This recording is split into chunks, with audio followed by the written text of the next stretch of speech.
All right, everybody. We once again have a very special guest for you all. I want you everybody to welcome to the show Megan Huang. Welcome, Megan. Hi, it's nice to be here. Yeah, thanks for being here. And technical difficulties aside, we're gonna get the interview done finally. But for our first time guests, we do like to do a little bit of an origin story. What got you into drawing and writing comics? So let's just start there. Where did it all really begin for you? I think it was The Walking Dead, which I honestly did not know was a comic series until I remember I was in high school and my friend was like, "Oh, you watched The Walking Dead?" And I was like, "Yeah." And she was like, it's based on a comic series." And I was like, "What?" And and she was like, "Yeah, I have some copies. You can read them." And I was like, "Oh, okay." So I read them, and from there, I even though I had liked, the Batman animated series, like Batman Beyond, Mm-hmm. The good stuff. before I started to read the comics, so Justice League and a lot of DC stuff, not a lot of Marvel stuff. And then so that's basically all thanks to The Walking Dead, which I did not know was a comic at all. So it was super weird for me, but yeah, happy. It's funny because actually not that weird because we have a friend who owns a comic shop, and that Walking Dead comic, when that show was coming out, was like gold for like 5-6 years. It like reignited the industry, I think. Yeah, it was such a big deal, and I think that's what got me into it. Got me back into it after like the '90s. But I was watching The Walking Dead, and someone was like, "Oh yeah, this show is great, but have you read the comic?" And my friend had like a bunch of old comics stuffed under his bed, and I think he had a number one at some point, but it was like rolled up like a magazine somewhere in the corner of his room, and he never found it. But and then the New 52 happened, and that's what really got me back into it. So from there, did you have any art background? Were you graphic design or something like that, or? I did some. I mean, I was in an art high school, so my high school had majors. So like there was music major, art major, drama major, dance major, and then there was like the normal people. But I was an art major, so I did that. And then I went to Sheridan College, but I only lasted for a couple years there because I wanted to actually work in the industry, not just have all these just projects or something that I didn't get paid for. Right. I don't like to get paid. So I left, and then I jumped right into comics, and it's been going pretty well. So it's always just been, I guess, comics right after school. So what was like your first big break then? Was it doing a variant cover or? My first big break was actually for Action Lab, which they're not so hot on Twitter lately. I did some color work for a series of theirs, Double Jumpers, and I remember that one. Yeah, it was my first. It was like Arc 2, and it was my first comic gig / coloring gig. And I don't really typically color things, except, I mean, I recently colored a Star Wars story, but that's because it's like Star Wars. So I mean, anything else, I'd be like, I don't know. I don't really want to do the colors. But so that was the first biggish project for me that kind of, I feel like, snowballed into like this growing career that I hope will just keep growing and not just plateau. Yeah, I mean, you already have a few publishers under your belt, but I don't know if we've ever talked to someone that's done colors before. I mean, besides with the art, but doing colors for the first time, how was that?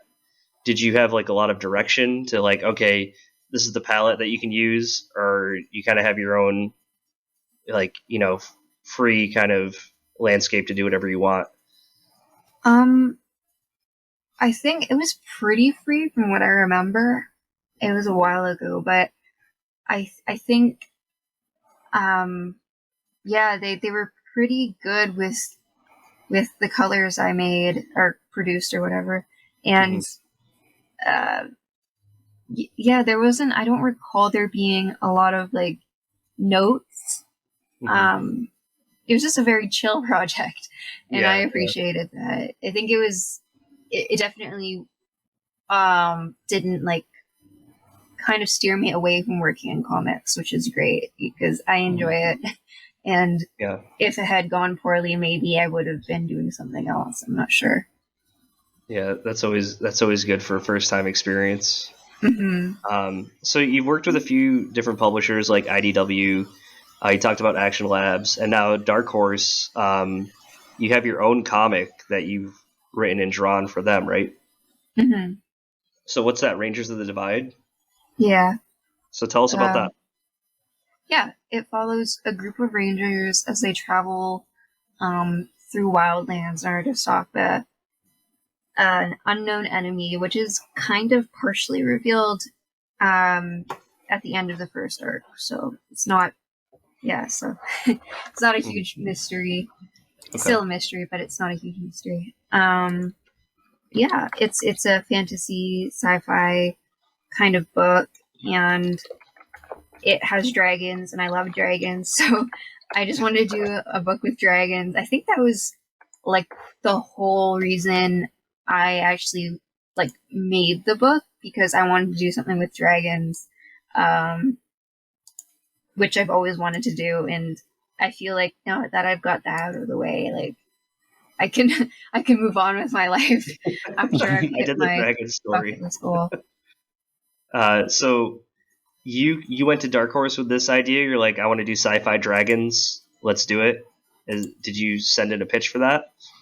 Yeah, I did. I made sure like the pitch was like, I mean, I wouldn't say it was really good. I don't want to toot my own horn or anything, but like, it was pretty good. I think it was like it was done to the best of my ability. So at least I knew I did my best, and so I sent it in, like a full pitch, and luckily it was accepted with the help of my editor, who was really enthusiastic about getting the project going. So that was great. Was that your first time doing a script? Technically, no. There was a project for Action Lab that I actually got the rights back to recently because of all this stuff. But yeah, like that one obviously didn't get produced, and I think this was my first like book that actually came out that I wrote. So I mean, whichever way you want to look at it, really. But yeah, like, I like enjoy writing the book, for sure. It's really fun. it's work, but it's like fun work, so I enjoy it. How does that work when you're doing the art and the writing? Do you do the script first, and then you're like, oh shit, that's going to be too hard to draw, maybe I should change that? Or do you kind of like storyboard and do like, oh okay, maybe I can write a story around what's happening here? Well, I remember for another comic series that I had nothing to do with, but it's called Low for Image, by Rick Remender, and frick, I can't remember the artist, but it's very good. And I remember they did some art like beforehand, like the artist showed him like the his ideas, and then the Rick built a story around it. I remember reading that, but which is cool, but I don't think I could ever do that. Like, so I definitely am doing the script first, and then not that, and then I go ahead and like change it later, like you said, not because the panels are too difficult, but because maybe it just doesn't work for the story, or like I forget why I wrote it, and it doesn't make any sense anymore. Which is kind of that happens a lot for me, where I'm writing something and then I look back on it later. I'm like, I have no idea what this means or what this relates to. I have to ask my editor sometimes. I'm like, what does this mean? Do you know why I wrote this? And she's like, I'm not sure. And I'm like, okay. Yeah. So I do my best when it comes to that, but yeah. Not fun. Yeah. Do you find it more fun or more creatively, whatever I'm trying to say, but more fun to write for yourself as opposed to do stuff with a writer? I think that's a definite yes. No offense to the writers out there. I do enjoy working with writers and stuff, but I feel like I kind of like to be in control without sounding too, like too much like a control freak. Yeah, like I like to like plan out everything and know my own vision so that I don't have to like go back and forth with someone about like, will this work? No. Will this work? No.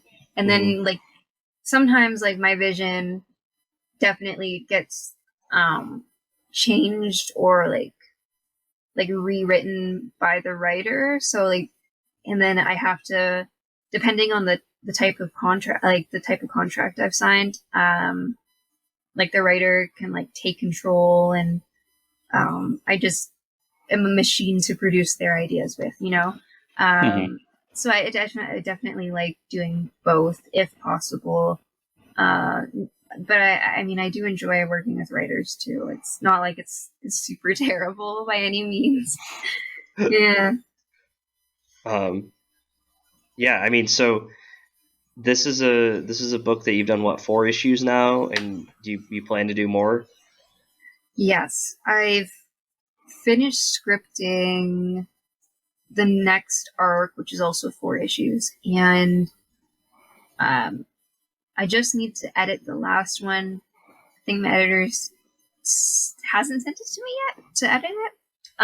But I think after that, then I'll start the art, and yeah, it's going to hopefully be maybe 3 or 4 arcs. So this would be the second arc.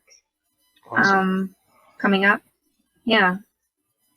So, yeah, go ahead, Chris. I was going to say, have you hammered down whether it's going to be a new number 1 or are you just going to continue the numbering forward? Right. That's a good question. It will be a new number 1, just because I think for single issues, they found, at least at Dark Horse, that it sells better when it's like a new number 1 kind of, they kind of start it from number 1 because people are more inclined to buy it. I'll definitely try to make it so that new readers can jump in a little bit easier, but I'm sure there will still be some things that you'll have to read the first arc to really, really understand. But the story will continue from where I left off in issue 4. Yeah. So, is there anything you can talk about coming out soon other than that, or if not, like, are there some other ideas besides like dragons in a sci-fi world you'd like to do besides that? Other than Rangers? Yeah. Yeah. Yeah, like you said, you always wanted to do dragons. Like, what was your next thing? Sorry, could you repeat that? You said you always wanted to do dragons. Mm-hmm. Like that was one thing you always wanted to write about or do a book about. So, like, what would be your next project that you'd want to do something about? Right. I mean, I have a few ideas. So I remember one was based on a Dragon's Den pitch that I saw that I absolutely loved, but it did not get funded by the Dragons. And yeah, it was about like models, like supermodels who they put on an island or something, and then they force them to, like, not force them to, they sign up for it, but like they fight, they learn martial arts and they fight each other, and then they like have feuds and stuff. I thought that was hilarious and like kind of epic, and I definitely wanted to do a story like around that kind of concept. Yeah, that sounds yeah, awesome. I definitely will. I'm going to try to get that one made if possible. Yeah, that sounds awesome. It's like Zoolander, but kung fu style. Yeah, basically. That's amazing. That's the book I didn't Yeah. know I wanted. I know. I didn't know I wanted it either until I saw that episode. Awesome. Yeah, so for our listeners and our viewers, if they want to get into Rangers of the Divide, is it available online? Do you have a website we can send people to, or? It's probably easiest to send them to the Dark Horse website, where they have all the information, and you can purchase from the site directly, or over Comixology or at your local comic shop. I don't really have my own dedicated site for it. Yeah, and I do see it on the Dark Horse website right now. So yep, it's up there. The first 4 issues are available. And if our listeners want to follow you like on social media and see all the cool ideas that you're drawing up and stuff, where can we send them? Yeah. So to at Megan HUANG5. So I am the same username on Twitter and Instagram, and I'm on Facebook too, but it's, I don't know, like there's so many Megan Huang, so it might be hard to find. Just like look up Megan Huang Dark Horse or something, Yeah, and then maybe my Facebook page will show up. Okay. But yeah, that's about all the social medias now. Okay. Yeah, and everybody, I'll have the link to Megan's Twitter page down below, as well to links to check out Rangers of the Divide in the show notes. So click on those to find her and all of her work available. Yeah. Megan, thanks so much for being on. Yeah. And hopefully we can talk to you again sometime. Yeah, thanks, Megan.